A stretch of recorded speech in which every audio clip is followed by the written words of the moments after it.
The main thing that's stopping you from being profitable is literally just yourself, dude. And I really hope that this video like nurtures to the people that are newer in trading, because it's a process that everybody's gonna have to go through when they first start trading, but it's just something that you learn along the way. You know, those statistics that they put out where only like 3 to 5% of people are only getting payouts or getting moved to live accounts. Those people are literally just people that decided, okay, I'm not going to quit. I'm going to keep trying. And dude, there's so many times during my trading career that I felt like like crazy, dude, like feelings that I've never felt before. Feelings of just, loneliness and, quitting. And it took me a really long time to learn and realize that it wasn't necessarily the strategy that I used that was wrong. It's just I wasn't really using my intuition. I was too much of a mechanical trader and not a discretionary trader. And being a discretionary trader is literally just trusting your gut and saying, okay, hey, this setup is something that I'm comfortable and confident in. And you execute based on your feelings. If you're ever feeling anxious or like you shouldn't be in a position, or it's literally because something is off. If you notice when you execute, let's say I'm on a 50K account and I have 3 minis slammed on my XFA or my actual funding account, and I'm feeling feelings of nervousness and I haven't even got a payout yet. Well, the reason that your body is feeling nervous is because you've probably had a poor experience where you slam 3 to 5 minis on eval and that thing just gets blown instantly, or you slam 3 to 5 minis on a XFA account before and that thing just gets blown instantly, or all your profits are wiped out. You feel those feelings based on what you have conditioned yourself to feel in the past. So when you're coming in with too much size, or you're coming in with, something that's not part of your strategy, your body's going to automatically react to that. It's kind of like a fear factor because you're conditioned to feel that feeling, especially after losing so many times. So it's very important that you take something that you're very confident in with the proper sizing, the proper risk management. And another thing too is, like, if you're over trading, your body will tell you when you're over trading. If you start to feel nervous, like, hey, I low-key shouldn't be in this position, because I might actually blow my account again, or I might blow this account. You have to be very discretionary about the trades that you take.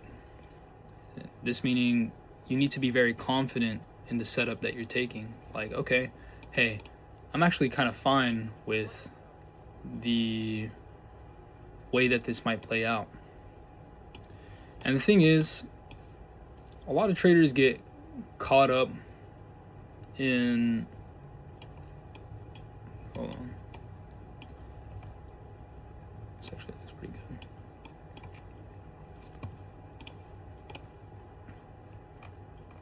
In like staying mechanical. And I want you guys to know that if you continue to be a mechanical trader that executes based off of, let me just give you an example. So if you use Fibonacci sequences, or you use Fib tools, or even inverse fair value gaps, it's so easy to say, let me go on the 1 minute.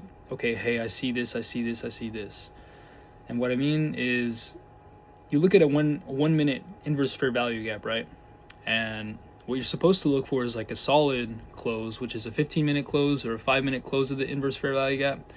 But instead, you just keep looking for these one minute random inverse fair value gaps, trying to predict a reversal when you should be trying to get in on a continuation. If you continue to execute mechanically, like, hey, I see this, okay, it closed right beneath the 1 minute, I'm gonna enter. And then you're like, oh man, why did I hit stop loss? Bro, it's because you're not trading with solid confirmation. You need to wait for a 15-minute close or a 5-minute close. And let's go to the example of Fibonacci's. So if you use Fibonacci's, you usually wait for price to tap into a certain level of discount so that the auction can allow either sellers to get trapped or absorbed by buyers, or vice versa. And if you enter as soon as a level taps, let's say the 0.5, and then it's like, oh shoot, now it's running towards the 618, and you have your stop above the 618, it's just going to take you out because you're not waiting for a response of volume in the direction that you're chasing, or that you want price to go. So it's very important that you look at the levels that you're trying to target and look if there's accompanied volume taking you to where you want to go, where you want price to go. So if I see something's happening at the 0.5, if I'm looking for an absorption at the 0.5, what I want to look for is the 0.5 has a little bit of chop with wicks respecting the level of the 50%. So I know that buyers, let's say that price is going up and it stops at the 0.5. I know that buyers are getting stuck here and sellers are starting to take control of the market. Now sellers are going to push the market down, but the thing that you want to look for is if that move down has increasing volume, not necessarily a big spike in volume, because those can be manipulation moves. You want to look for moderate increasing volume to drive that move down. Then you know that that move is solidified, that it's confirmed. And something that will confirm that even more is when you respect fair value gaps. 5-minute fair value gaps, 15-minute fair value gaps are ones that I use the most. So as we're on that ride down, if we're creating these fair value gaps, I want to see price come into there and just distribute back down. I want price to keep coming into those fair value gaps and distributing back down. And the same thing happens for the upside. You want to look for those fair value gaps being respected as you build higher and higher. So what I'm just trying to say is you're not losing trades because your system is wrong. A lot of people will try and swap their system or swap their trading style because they think, oh, this one's going to work better. This person claims that this has an 80% win rate, but that just goes into a whole different thing of win rates and RR. But you have to stick with one strategy. The first thing that you would want to do if I were to start over trading, the first thing that I personally would do is just look for a strategy. If you want to research about fibs, volume profiles, and order flow, those three things are going to pave the way for you to be a profitable trader from my experience. I know there's a ton of other strategies out there, but those are the ones that have worked for me. Excuse me. And I know it will work for you because they're so simple to understand. I could teach it to a toddler. Now, with these strategies, I want you to stick to them and not, go into different things. There's a very big difference in having a solidified strategy and then understanding the market, understanding confluences. Those are two separate things. It's okay to learn more about the market, but as long as it's not interfering with your strategy. Let's say I'm trading Fibonacci's, right? I'm not going to want to pay attention to these inverse fair value gaps because I'm trading Fibonacci's, If there's something that solidifies your confluence to the downside, like order flow, the reason I use fibs and order flow is because they confirm each other. They don't go against each other usually. And if they are going against each other, then you know that something's probably off. So usually in order flow or in volume profiles, when you have a Fibonacci and you're taking the 50% of that, when price comes up to that 50%, you'll see that there's a lot of sell orders coming in to drive price down. That's like another confirmation to your confluence that price is going to be driven down.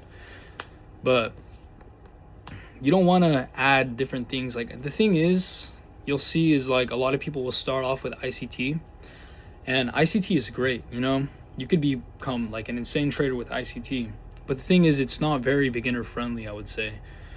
And it's very hard to learn all of these concepts when these videos are literally like 5 hours long in playlists. Like you have to have days of watch time. And the thing is, after all those days of watch time, are you truly absorbing what he's saying, or is there just too much information? And that's the thing that I struggled with the most. I was like, dude, this is way too much information. How am I going to learn anything from this? So having a simple strategy that works, the thing is, the market is not complicated. It can look complicated, but when you dissect it with fibs or order flow, it becomes so simple that you're just like, okay, I just need to execute. I'm going to take losses.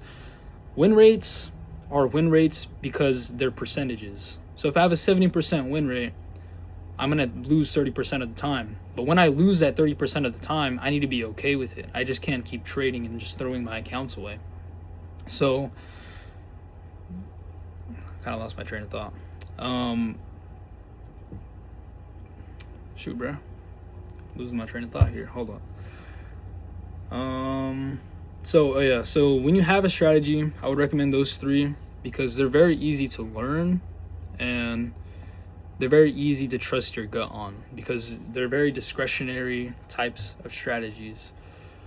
I don't want you guys to spend hours and hours in ICT boot camps because a lot of the times is you'll see people learn from ICT and then they'll come into like people's lives I see on TikTok and they'll look at these traders that are trading live, which takes a whole lot of courage to do, by the way. And they'll be like, hey dude, you don't see that breaker block right there? That's totally going to mitigate it and cause a reversal. You don't see that? And then the guy's like, bro, I don't trade that. I don't even use those concepts. And he's like, and then the people are like, wow, you're such an L trader. You don't even see that. And then let's say the guy that's streaming does take a loss. The person that's watching with their ICT concepts are going to be like, oh, see, haha, I'm right. This guy's wrong because he took a loss. Haha, so ICT is right. But the reality is, any strategy can lose. But now that trader in their mind, most of the time is unprofitable traders that haven't even taken a payout themselves.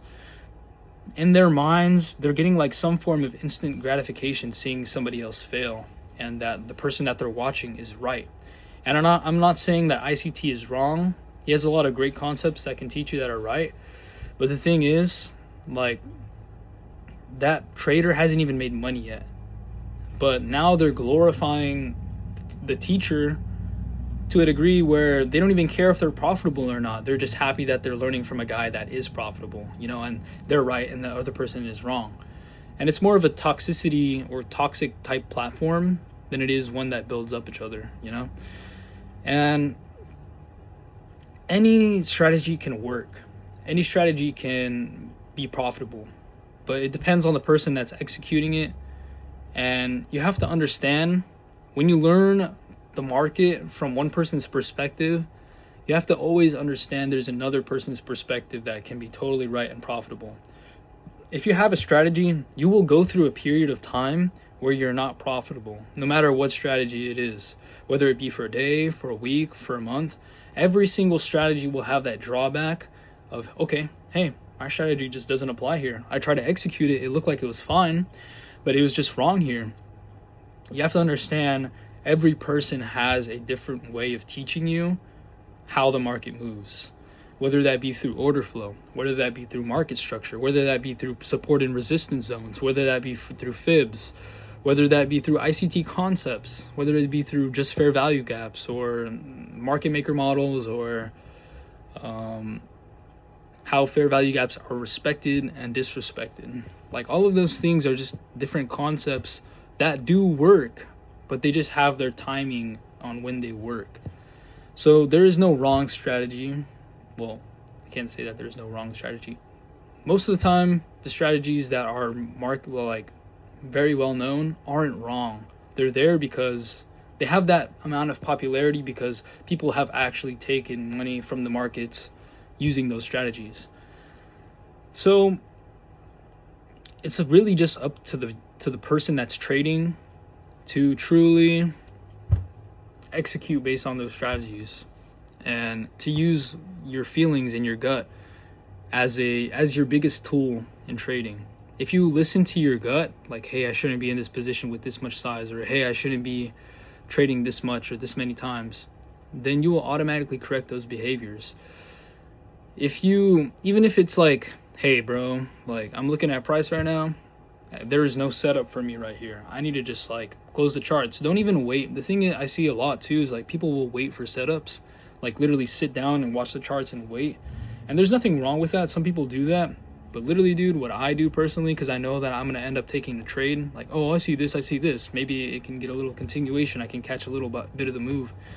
No, dude, you need to sit on your hands, you need to hop off the charts, you need to go do something, watch a show, scroll on TikTok if you need to, and some brain rot stuff. But just get off of the charts and hop back on, and you'll most likely 80% of the time have a better setup there for you. And if you miss it, it's fine, dude. But that's all I have really to say for you guys. Hopefully you were able to take something from this, and yeah, have a good day.